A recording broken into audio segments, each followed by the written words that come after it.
आज से प्रधानमंत्री नरेंद्र मोदी बांग्लादेश के 2 दिन के दौरे पर जा रहे हैं, जहां वो बांग्लादेश के राष्ट्रीय दिवस पर मुख्य अतिथि के तौर पर शिरकत करेंगे। इस दौरान पीएम कई कार्यक्रम में हिस्सा लेंगे। बांग्लादेश अपनी आजादी की 85वीं सालगिरह मना रहा है।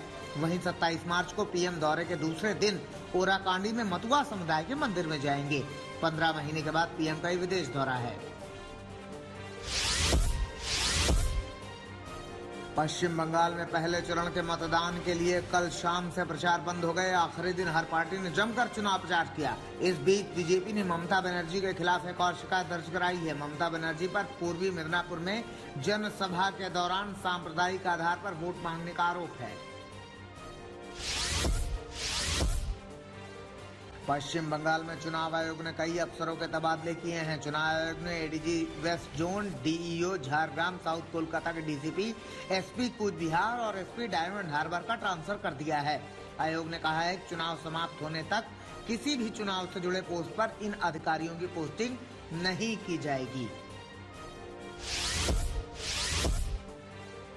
संसद का बजट सत्र कल खत्म हो गया। 2 चरणों में संपन्न हुआ ये सत्र 29 जनवरी को शुरू हुआ था।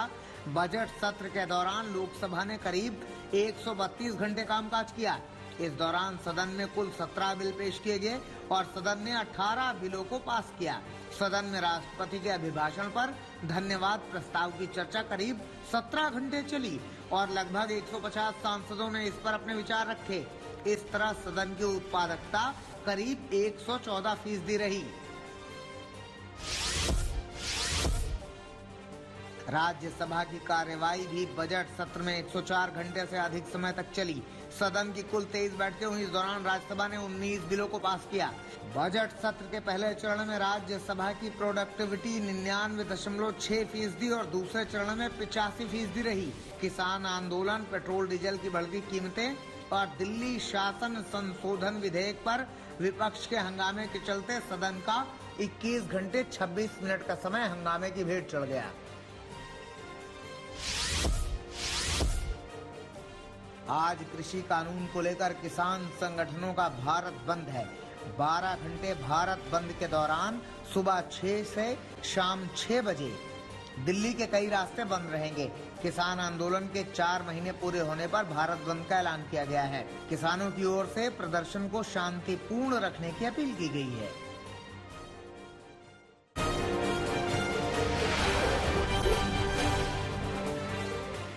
देश में कोरोना ने एक बार फिर रफ्तार तेज कर दी है। महाराष्ट्र में कोरोना का कहर जारी है, जहां 24 घंटे में करीब 36,000 नए केस सामने आए हैं। अकेले मुंबई में कोरोना के 5,500 से ज्यादा केस आए हैं, जबकि 47 लोगों की मौत हो गई है। ये पिछले 75 दिनों में 2 गुना आंकड़ा है। वहीं एक दिन में अब तक सबसे ज्यादा केस हैं। वहीं दिल्ली में 1,500 से ज्यादा नए केस सामने आए हैं। कोरोना वायरस के खिलाफ एक बार फिर राज्यों ने व्यापक स्तर पर लड़ाई की तैयारी शुरू कर दी है।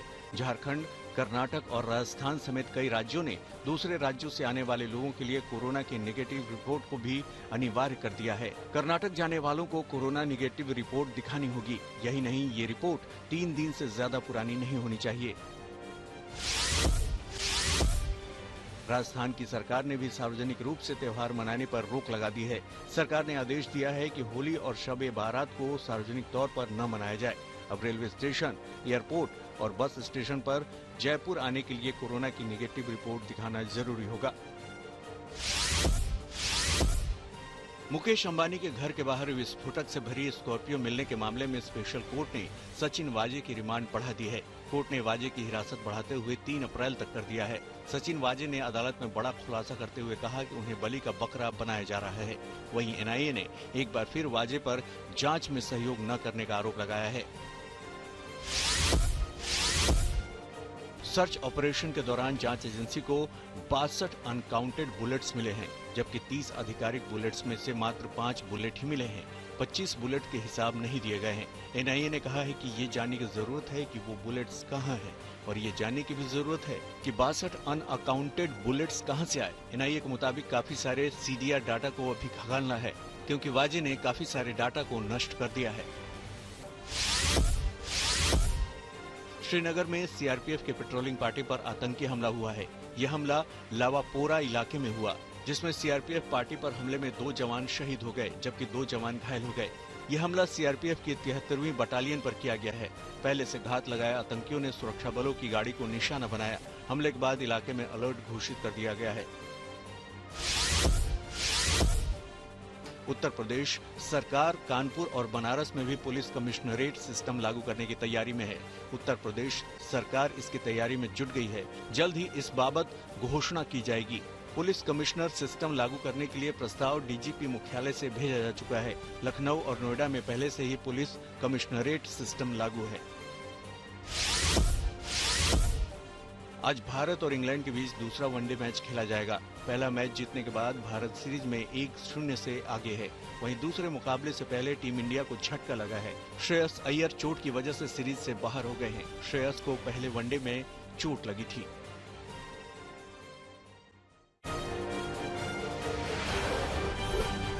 पानीपत में पुलिस ने तिहरे हत्याकांड का खुलासा कर दिया है। पुलिस को सूचना मिली थी कि एक घर में 3 नरकंकाल हैं। पुलिस ने सूचना के आधार पर खुदाई की तो एक महिला और 2 बच्चों का नरकंकाल मिला। ज्यादा तफ्तीश करने पर मालूम चला कि घर के मालिक ने यह घर कुछ दिन पहले किसी को बेच दिया था। तफ्तीश आगे बढ़ी तो मालूम चला कि घर के मालिक ने ही अपनी पत्नी और 2 बच्चों का कत्ल किया था। पुलिस ने आरोपी को यूपी के भदोही से गिरफ्तार कर लिया है। पश्चिम बंगाल के नादिया में 2 युवकों का शव मिलने से हड़कंप मच गया है। दोनों युवक मिल में मजदूरी करते थे और दोनों की उम्र करीब 25 साल थी। मामला शांतिपुर इलाके का है। जानकारी के मुताबिक दोनों युवकों का बेरहमी से कत्ल किया गया है। शांतिपुर थाना की पुलिस इस हत्याकांड की जांच में जुट गई है। वहीं बीजेपी ने दोनों श्रमिकों को अपना कार्यकर्ता बताया है और कत्ल का इल्जाम टीएमसी पर लगाया है।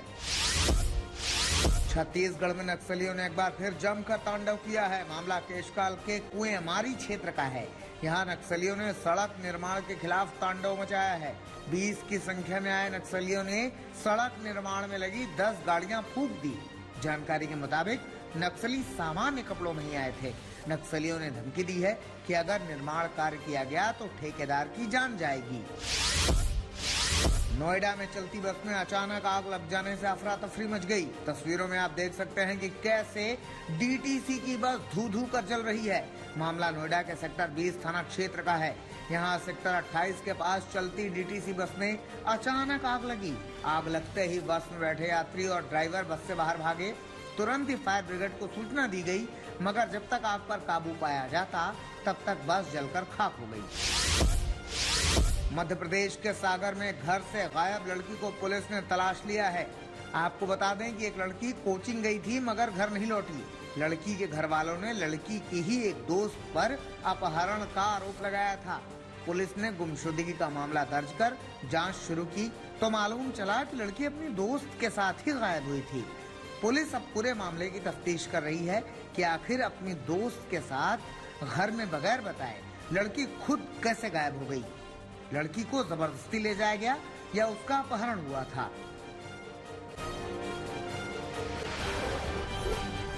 पंजाब के तरन तारण में विशाल मेगा मार्ट में जमकर तोड़फोड़ और फायरिंग की गई। बताया जा रहा है कि 20 से 25 लोग आए और उन्होंने यहां तोड़फोड़ शुरू कर दी। आरोपियों ने मार्ट के सारे शीशे तोड़ दिए। आरोप है कि उपद्रवियों ने कई राउंड गोलियां भी चलाई हैं। बताया जा रहा है कि कुछ रोज पहले ही ये मार्ट खुला था। यहाँ अच्छी खासी तादाद में लोग शॉपिंग के लिए आते थे। अब पुलिस सीसीटीवी की मदद से यहाँ तोड़फोड़ और फायरिंग करने वालों की तलाश में जुट गई है।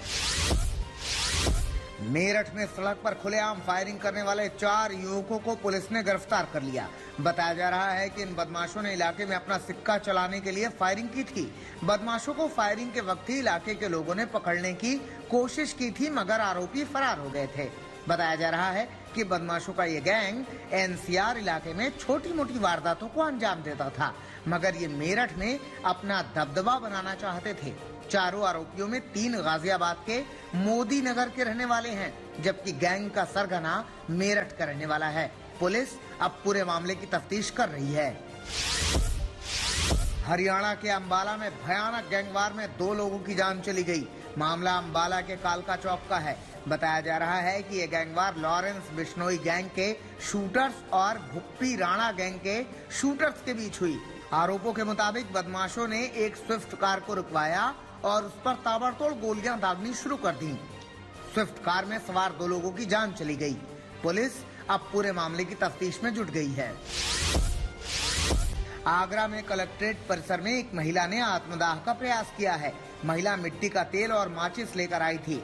अधिकारियों के सामने ही महिला ने अपने ऊपर मिट्टी का तेल डाला और आग लगाने की कोशिश की, मगर पुलिस कर्मियों ने महिला को रोक लिया। महिला का आरोप है कि उसके पति के अवैध संबंध है, जिसकी वजह से पति उसे बहुत परेशान करता है, इसलिए वो जान देना चाहती है।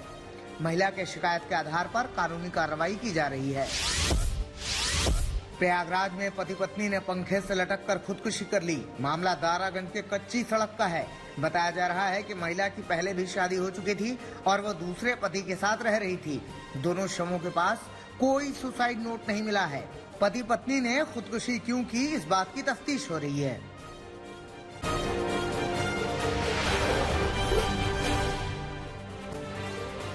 चीन के विदेश मंत्री के टर्की दौरे के पहले अंकारा में वीगर मुसलमानों ने किया विरोध प्रदर्शन। पोस्टर बैनर के साथ जुटे वीगर मुसलमानों ने नारेबाजी कर दौरे का किया विरोध। चीन पर लगता रहा है शिनजियांग प्रांत में वीगर मुसलमानों के मानवाधिकार हनन का आरोप। म्यांमार के शहर मांडले में लोकतंत्र समर्थकों ने निकाली रैली। स्वास्थ्य कर्मियों समेत LGBT समुदाय के लोगों ने किया प्रदर्शन। अब तक प्रदर्शनों पर हुई सेना और पुलिस की कार्रवाई में जा चुकी है 286 लोगों की जान। रूसी विदेश मंत्री सर्गेई लावरोव और दक्षिण कोरिया के विदेश मंत्री चुंग युई योंग के बीच हुई मुलाकात। कोरियाई प्रायद्वीप में शांति कायम रखने को लेकर दोनों देशों ने सहयोग जारी रखने की कही बात। नॉर्थ कोरिया के मिसाइल टेस्ट पर जापान के बाद चीन ने दिया बयान। कोरियाई प्रायद्वीप में शांति और स्थिरता बनाए रखना सभी का लक्ष्य। नॉर्थ कोरिया ने कल जापान के पास जापान सागर में 2 बैलिस्टिक मिसाइलों का किया था परीक्षण, जिसके बाद इलाके में बढ़ा था। नमस्कार, मैं हूं अंशु शर्मा और हमें उम्मीद है कि आपको ये वीडियो जरूर पसंद आया होगा। ऐसे ही बाकी वीडियो देखने के लिए देखते रहिए द इंडियन समाचार और वीडियोस पसंद आने पर हमारे चैनल द इंडियन समाचार को लाइक, शेयर और सब्सक्राइब करना ना भूलें।